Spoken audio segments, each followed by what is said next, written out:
I'm probably going to regret making this. I know somebody is going to come out of this thing mad at me, but what can you do? Hey everyone, RogueGold here, and today I wanted to sit down and discuss, again, cosmetic identity within the Division 2 and the franchise at large. I say again because this is far from a new topic of debate, but it has very much been rekindled in these recent weeks. It started with the release of the Anubis skin a few weeks back, then we had the Assassin's Creed collaboration, then just this morning, as I'm sitting down to make this video, some new NFL-inspired uniforms have been released in-game. That's surely going to get people fired up. To be clear, I do not expect for us to reach a consensus or some kind of great epiphany by the end of this.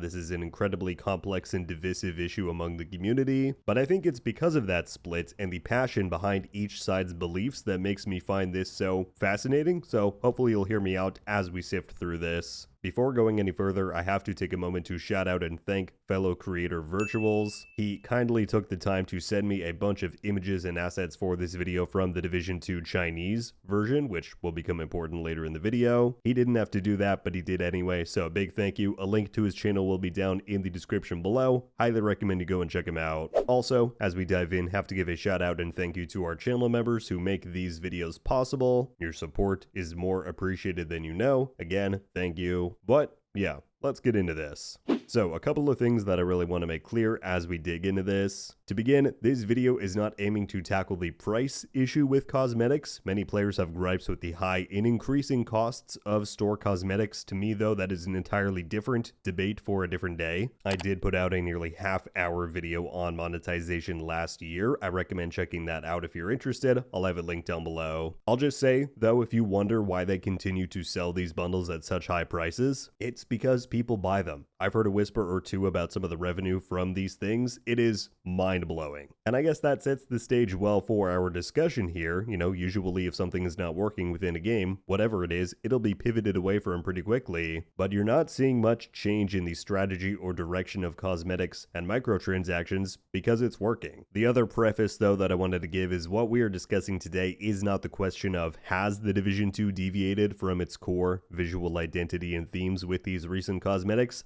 because it has, right? Unquestionably. In case you want an example, this image pretty well encapsulates the visual tone and cosmetic identity put forth by the original Division game, whereas we'll say in the past 12 months of the Division 2, we have gotten mechanized bug suits, another robot-style soldier, and now Anubis in the game. What has yet to be determined, though, is how far are players who are opposed to this willing to put up with it? Is it really something that would cause some people to stop engaging with the game altogether? And is there really any putting the genie back in the bottle now that it's out there? In case you're wondering, is this really a big deal? Are players actually that upset about this? All I ask is for you to go to any social media thread or YouTube video that's related to these recent cosmetics. There are hundreds or thousands of comments I could show. I just picked some of the more top or flashy ones to toss on screen here. You'll see people opposed to these say that these don't feel or look like the Division, whereas people who are more in support of them or just indifferent say, cool, let's see what else they can come up with. Bring on the inflatable dino suit. And that is a real thing that we'll get to later. I promise you, though, I'm sure right now there are people on either side of the debate going, surely not that many people think the opposite. They do. From what I've seen, this is a very split topic. So,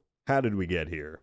Well, on the one hand, I think it is worth acknowledging that this is a trend that you will see happen in almost any live game with cosmetic microtransactions, right? A game launches with an established artistic vision and theme, but then, as time goes on, things steadily get more and more outlandish once you kind of deplete that original well. The problem that Division has compared to the Destinies and Warframes of the world is that it is grounded in the real world, right? It does not involve aliens or super heavy sci-fi elements beyond just some basic futuristic tech with our shade skills. So the believability of it all has a much shorter runway, right? Now, this is a shift that we've been seeing for the past couple of years now. It's not brand new. However, what I do think we have seen is a real acceleration in the recent months of just how wild and wacky things are getting, and that is due, at least in big part, to the Division 2 Chinese version. Now, that game is an entire other topic on its own. I think there's a lot of misconceptions out there that I would like to one day do a deep dive video to really clear up. But for any who don't know, the short version is that in order to have the Division 2 be available in China, Ubisoft had to make some key changes to the base game, its lore, world, and more. Because of that, that version of the game has its own dev team, its own funding, and they do their own thing, right? They are not beholden to the pattern or content that the international version that we play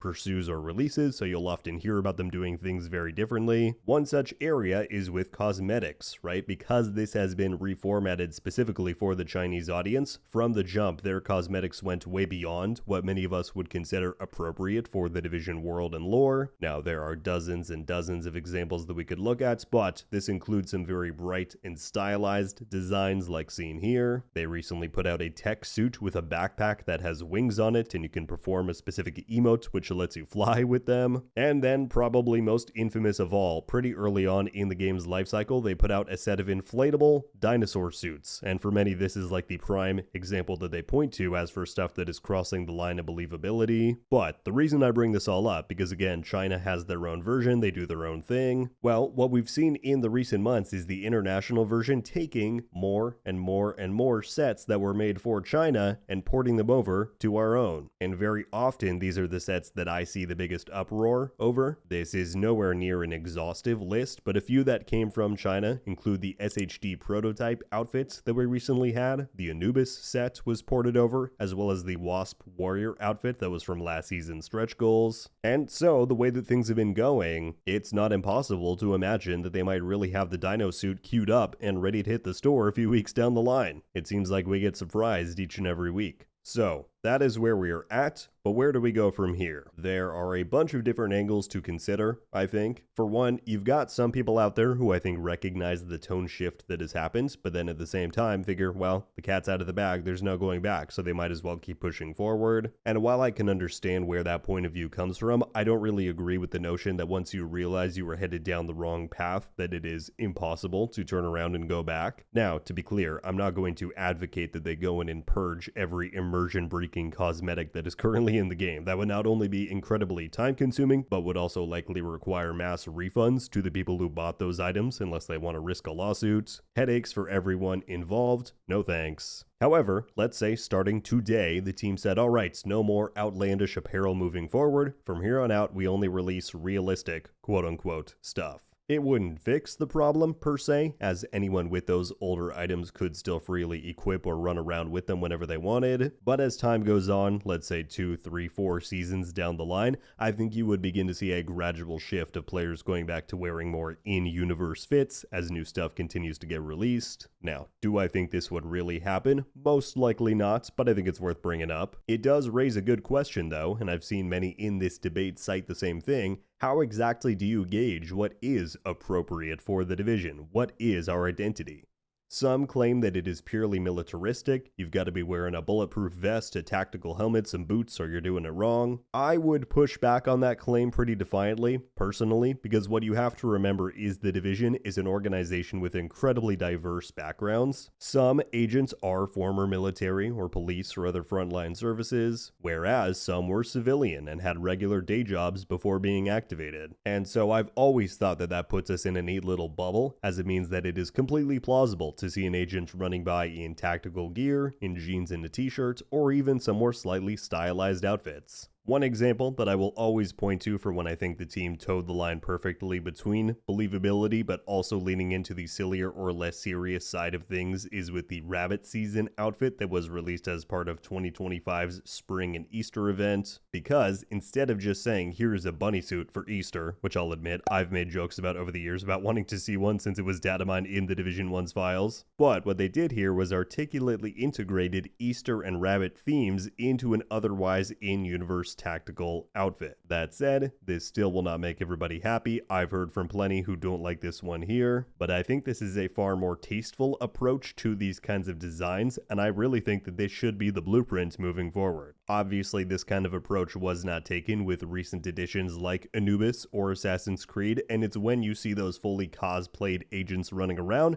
when you have to go, yeah, I can't really explain this one away. So let's then get into the more plausible proposed solution that I've seen many discuss over time, and I've given my thoughts on this a few times before in streams and whatnot as well. The proposal is, why not introduce a slider within our settings that lets you toggle whether or not you see other players' customization options in your game on your own screen. So, in theory, if someone is running the Anubis set, you can toggle this on, and all of a sudden the game throws some default items onto them, and they look like your average Joe. It wouldn't forcibly change that player's own visuals in their game, to be clear. It's just for whoever decides to flip that toggle. And in theory, both sides win here. The people who like the more outlandish stuff can continue to wear and enjoy it, whereas those who don't want anything like that in the Division don't have to see it. Now, the one big hesitation or question mark with this idea that many have brought up, would introducing this feature or setting potentially jeopardize cosmetic sales? Do people purchase cosmetics so that they can customize their own character, or so that they can express themselves in a particular way to the people around them, or potentially both? I, of course, can only speak for myself personally, and I'd love to hear all of your opinions on it, but for me, the majority of my cosmetic spending in third-person games, namely The Division, is to customize my own character for my own viewing and enjoyment. I like third-person games because I get to see my character in action as I'm playing, and so I enjoy customizing them to my liking. Is there a component to that where I like others to be able to see that customization as well, and potentially appreciate the fit that I've come up with? Sure, no doubt. But to me, that is a much lesser reason, so if the devs were to come out tomorrow with this proposed slider, I would be 100% okay with that if it means it quells the controversy in return. But, and there had to be a but,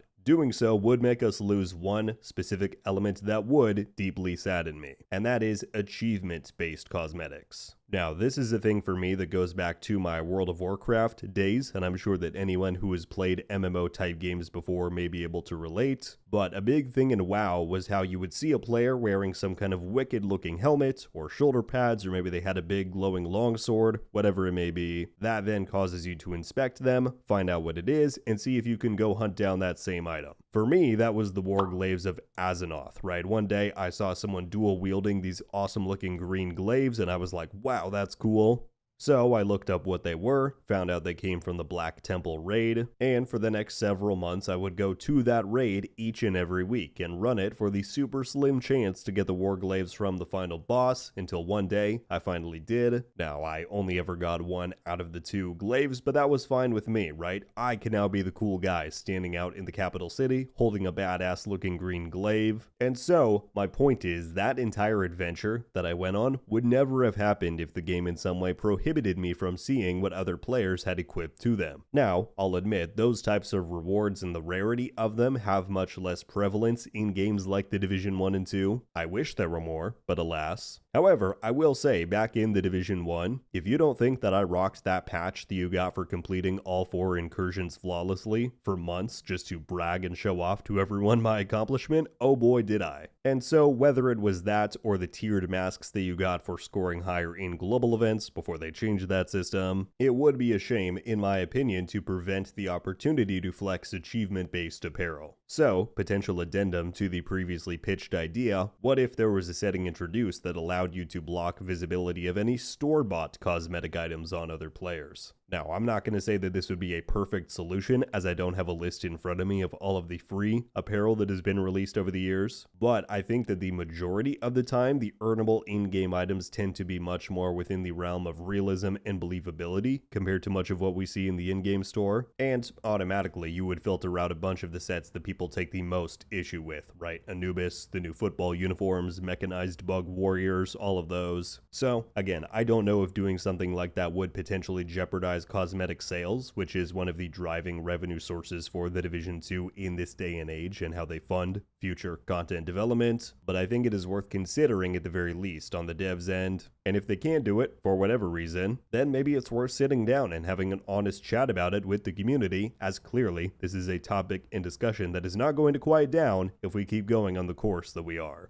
So, there you have it, everybody. That is the situation and some of my thoughts on it. Not my favorite video to make ever. I would rather be talking about the game and gameplay itself, but it's becoming increasingly unavoidable, right? As more and more people weigh in on this, I will be very curious to see what, if any, action or direction change the team makes, how they respond to this criticism. I'll also be very curious to hear all of your thoughts down below. Obviously, I've seen a lot of them looking through the community forums, but if you have any additional thoughts or responses to what I said in this video, would love to read through it down below. Please keep things civil, even if somebody disagrees with your viewpoint personally. At the end of the day here, we are arguing about clothing items within a digital video game, but nonetheless, interested to see what you all have to say. That is going to about wrap it up for me today. Thank you all very much for coming by and watching, and until I see you next, RogueGold. Ow. Oh! We just got a Ravenous! Haha! I might not be friendly. Let's go. Coming to the Division 2. Let's go! And